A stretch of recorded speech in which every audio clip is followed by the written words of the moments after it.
노스의 대장장이 히람과 두 녹기둥. 솔로몬 왕이 사람을 보내어 히람을 두로에서 데려오니 그는 납달리 지파 과부의 아들이요 그의 아버지는 두로 사람이니 노스의 대장장이라. 이 히람은 모든 논일에 지혜와 총명과 재능을 구비한 자이더니 솔로몬 왕에게 와서 그 모든 공사를 하니라. 그가 녹기둥 둘을 만들었으니 그 높이는 각각 18규빗이라. 각각 12규빗 되는 줄을 두를 만하며 또 놋을 녹여 부어서 기둥 머리를 만들어 기둥 꼭대기에 두었으니 한쪽 머리의 높이도 5규빗이요 다른 쪽 머리의 높이도 5규빗이며 기둥 꼭대기에 있는 머리를 위하여 바둑판 모양으로 얽은 그물과 사슬 모양으로 따은 것을 만들었으니 이 머리에 7이요 저 머리에 7이라. 기둥을 이렇게 만들었고 또 두 줄 석류를 한 그물 위에 둘러 만들어서 기둥 꼭대기에 있는 머리에 두르게 하였고 다른 기둥 머리에도 그렇게 하였으며 주랑 기둥 꼭대기에 있는 머리의 4규빗은 백화파 모양으로 만들었으며 이 두 기둥 머리에 있는 그물 곁 곧 그 머리의 공같이 둥근 것으로 돌아가며 각기 석류 200개가 줄을 이었더라. 이 두 기둥을 성전의 주랑 앞에 세우되 오른쪽 기둥을 세우고 그 이름을 야긴이라 하고 왼쪽의 기둥을 세우고 그 이름을 보아스라 하였으며 그 두 기둥 꼭대기에는 백화파 형상이 있더라. 두 기둥의 공사가 끝나니라.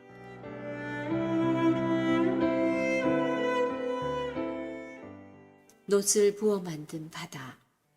또 바다를 부어 만들었으니 그 직경이 10규빗이요 그 모양이 둥글며 그 높이는 5규빗이요 주위는 30규빗 줄을 두를 만하며 그 가장자리 아래에는 돌아가며 박이 있는데 매 규빗에 10개씩 있어서 바다 주위에 둘렸으니 그 박은 바다를 부어 만들 때 2줄로 부어 만들었으며 그 바다를 소 12마리가 바쳤으니 셋은 북쪽을 향하였고 셋은 서쪽을 향하였고 셋은 남쪽을 향하였고 셋은 동쪽을 향하였으며 바다를 그 위에 놓았고 소의 뒤는 다 안으로 두었으며 바다의 두께는 한 손 너비만 하고 그것의 가는 백합화의 양식으로 잔가와 같이 만들었으니 그 바다에는 2000밭을 담겠더라.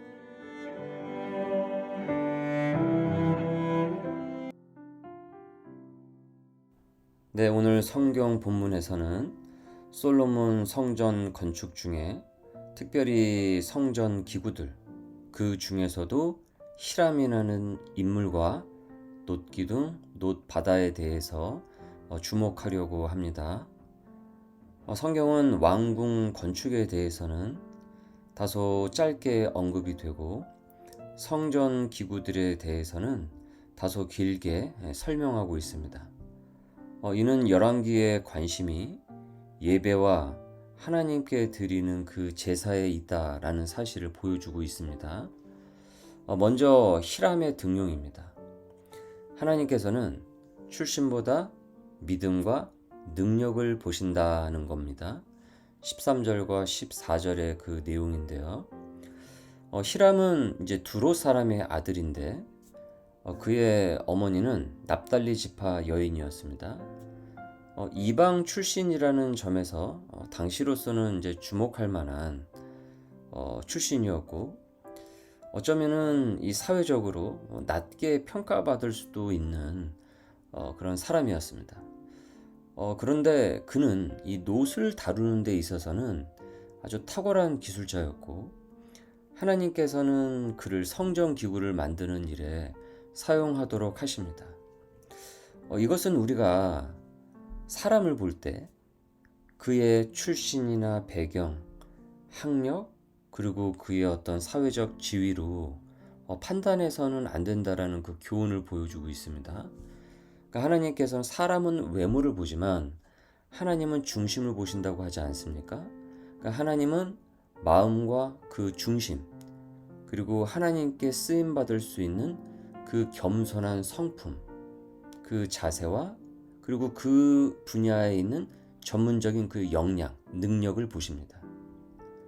우리가 지금 사회는 그래도 이전보다는 좀 그런 부분들이 어느 정도 공정한 이제 평가로 나아가려고 하는 그런 어떤 사회적 움직임이 있는데, 사실 우리 사회에서 고질적으로 있었던 것은 출신과 배경이 그 사람이 아무리 좋은 역량을 갖고 있고 성품과 좋은 기질을 갖고 있다고 할지라도 그 기회를 정당하게 받지 못한 그런 사회적 불평등이 존재했단 말이죠.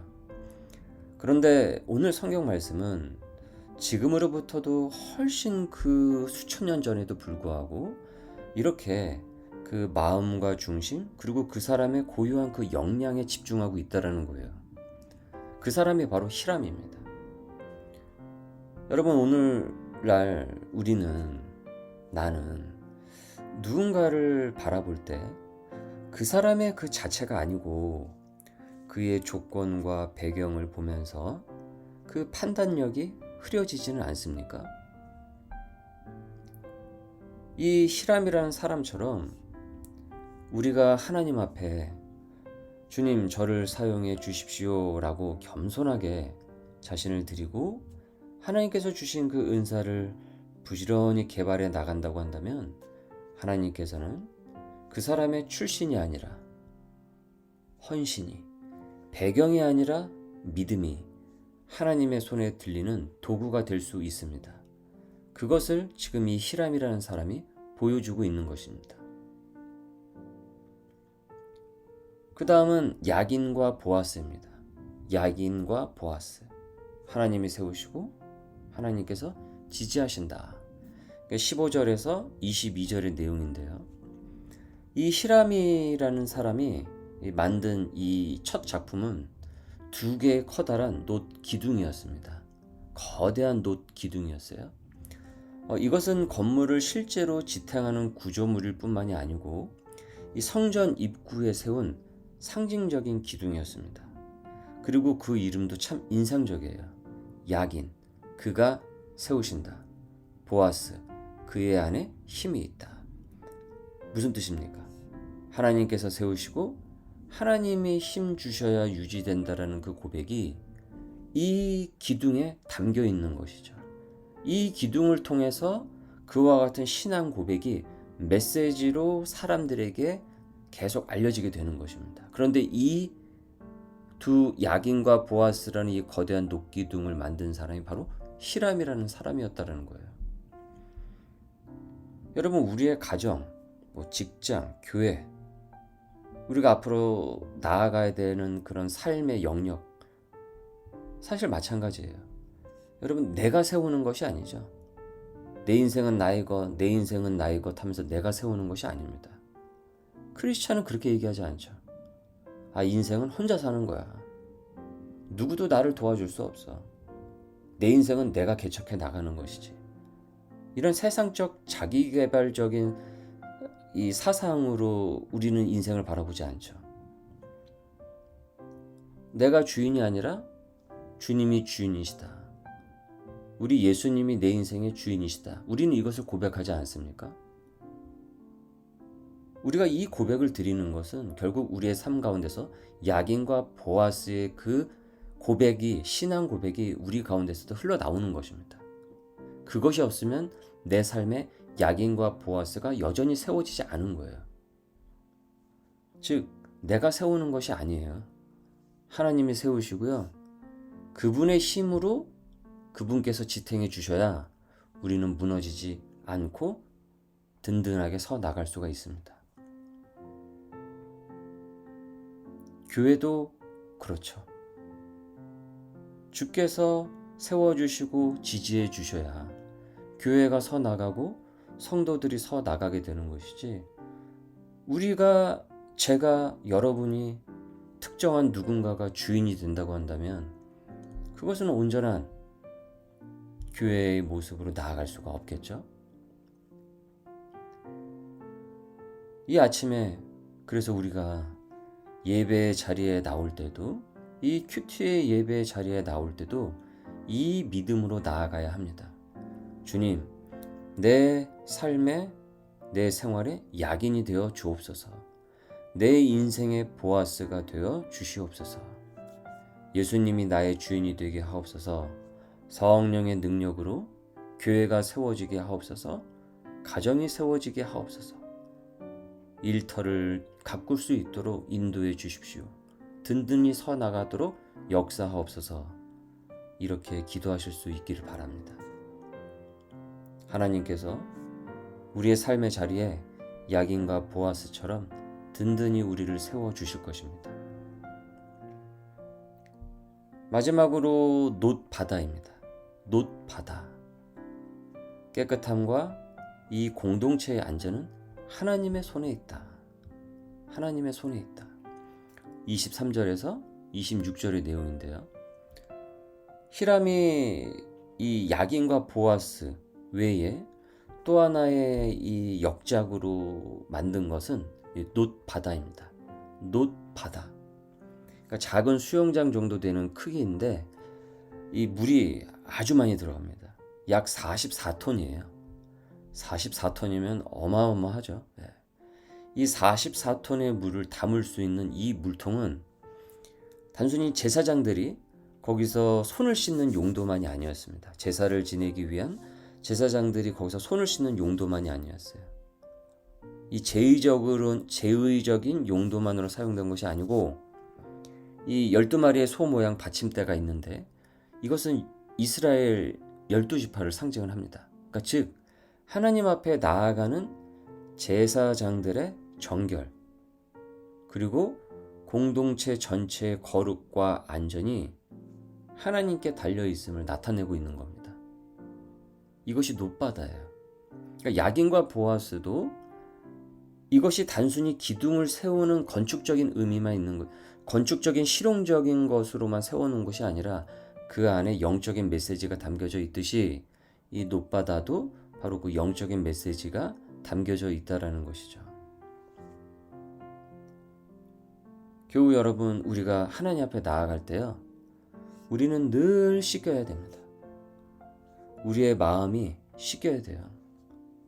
이 생각이 씻겨야 됩니다. 오늘 우리가 이렇게 예배를 드리지만 큐티의 말씀 앞에 하나님 앞에 나아가지만 이게 좀 오후쯤 되면요, 또 누구를 만나고 어떤 상황에 부딪히고 무슨 말을 들으면 또다시 마음과 생각이 헤집어지게 돼요. 더러워지게 됩니다. 안 좋은 생각이 들어오기 시작을 합니다. 유혹이 들어오기 시작을 한다라는 거예요. 그런데 그 씻음은 내가 씻는 게 아니고요, 오직 하나님의 은혜로 가능하다라는 거예요.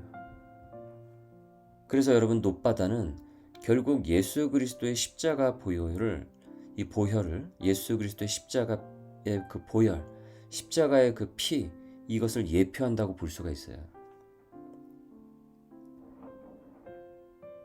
오늘 이 아침에도 말씀과 기도로 씻겨서 정결한 마음으로 하나님 앞에 예배하는 삶이 될 수 있기를 바랍니다. 말씀을 정리합니다. 히람은 출신과 배경이 아니라 믿음으로 그 마음의 중심으로 쓰임을 받았습니다. 야긴과 보아스는 하나님이 세우시고 지지하심을 상징합니다. 그리고 놋바다는 정결과 공동체의 그 은혜를 보여주고 있습니다. 이 아침에 우리가 이렇게 다시 고백할 수 있기를 바랍니다. 하나님, 저를 사용해 주십시오. 하나님, 저를 세워 주십시오. 저를 지지해 주십시오.